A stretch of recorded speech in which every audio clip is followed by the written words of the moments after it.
दिनै 22थि BTC accord सान जोङो बिपिएफ राजनिति हान्जा हिसाबै जोङो खुंदों आरो जों उदालगुरि जिल्ला हिसाबै दिनै फुङाव जोंनि पार्टि अफिसाव जों फ्लेग हस्टिं इतिमধ্যे खालामबाय।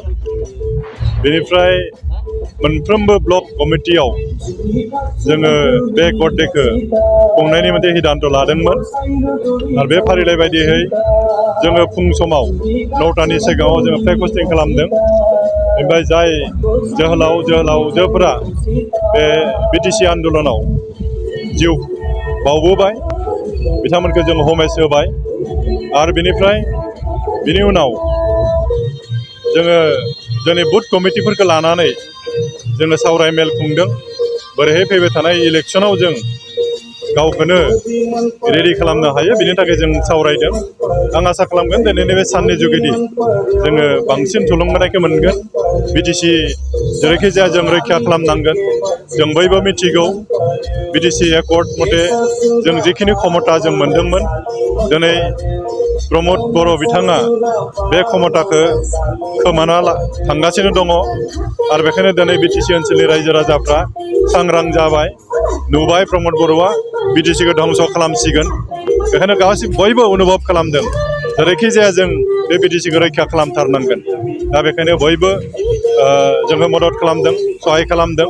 जों आसा खालामगोन फैबाय थानाय समाव जेरैखि जाया जों बिटिसिखौ जों लाखिनो हागोन। जायफोर फालियाखै बेथ' बिथांमोननि खोथा, खिन्थु दिनै बिथांमोना अनुभब खालामनांगौ जे बिटिसि सुक्तिनि जुगेदिसो जोङो दिनै जिखिनि क्षमता जोंनि बिटिसि ओनसोलाव बेखौ जों एन्जय खालामनो मोन्दों। बिथांमोना अनुभब खालामनाया मोजां। बिटिसिआथ' ओरैनो जायाखै, गोबां जोंनि मानसिफ्रा सेक्रिफाइस खालामदों। गतिके बेखौ जुदि बावोब्ला बेथ' अयनाय जागोन। गोबां जोहोलावजोफ्रा दिनै जिउ बावनानैसो जों बेखौ मोन्दों। बेखौ जुदि बावोब्ला दिनै बे दुखु बिनि साय बांसिन दुखुनि बाथ्रा जेबो जानो हानाय नङा आरो माने। बेखायनो जों बिपिएफ राजनिति हान्जा हिसाबै जों बेखौ मालाबा बावनो हाया। जोङो खुंबोगोन, इयुनावबो खुंगोन आरो जेरैखि जाया जोङो बिटिसिखौ जों रैखा खालामथारगोन आरो बेखौथ' रायजो राजाफ्रा बयबो नुदों।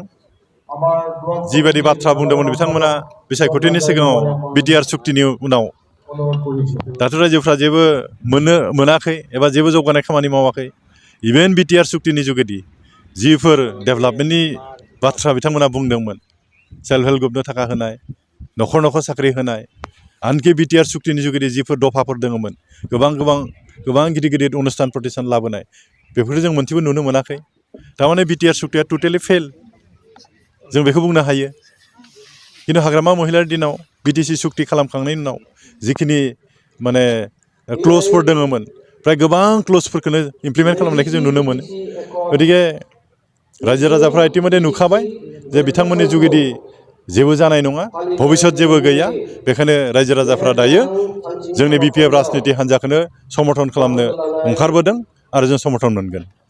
दा बेथ' एकदम नंथारिबो नङा, नंगौ खोथाया नंगौ। दा बेखायनो जों रायजो राजाफोरखौ जों एपिल खालामगोन आरो माने जों जुदि गावजों गाव जुदि नांलाय खोमलाय जुदि थाबाय थायोब्ला निस्सय गुबुनाथ' सुबिदा लागोन। बेखायनो साफ्रोमबो बिटिसि ओनसोलनि रायजोखौ जों खावलायगोन आरो माने बिटिसि बासायनायनि सार्थआव आरो बिटिसि लाबोनाय खेथ्रआव जोंनि जोहोलावजोफोरा जिहेतु गोबां सेक्रिफाइस खालामदों, बेखौ जों मान सनमान होनो रोंनांगोन आरो जेरैखि जाया बिटिसिखौ जों बासायथारनांगोन, लाखिथारनांगोन।